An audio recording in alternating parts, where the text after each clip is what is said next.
ஒரு ஊரில் பெரிய சிற்பி ஒருவர் இருந்தார். அவர் ஒரு மலைக்குச் சென்று 2 அழகான பாறைகளை எடுத்து வந்தார். ஒரு பாறையில் சிலையும் மற்றொன்றில் படிக்கட்டும் செய்ய நினைத்தார். முதல் பாறையை செதுக்கத் தொடங்கியதும், ஐயோ, எனக்கு வலிக்குது, அந்த உளியை வைத்து என்னை அடிக்காதே என்று அது கத்தியது. சிற்பி வருத்தத்துடன் அதை ஓரமாக்கி வைத்தார்.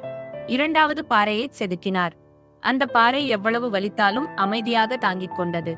பல நாட்களின் கடின உழைப்பிற்கு பிறகு அது ஒரு அழகான கடவுள் சிலையாக மாறியது. சிற்பி அந்த சிலையை கோயிலில் வைத்தார். மக்கள் அந்த சிலைக்கு பால் அபிஷேகம் செய்து மாலை அணிவித்து வணங்கினர்.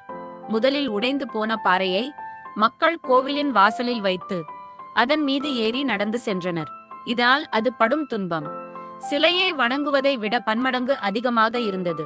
நீதி: வாழ்க்கையில் வரும் தடைகளையும் கஷ்டங்களையும் கண்டு அஞ்சி ஓடுபவர்கள் வாழ்க்கையில் எப்போதுமே நிலைத்து நிற்க மாட்டார்கள். வாசலில் இருக்கும் கல்: கடினமான காலங்களையும் பொறுமையுடன் தாங்கிக் கொள்பவர்கள் வாழ்க்கையின் மிக உயர்ந்த நிலையை அடைவார்கள்.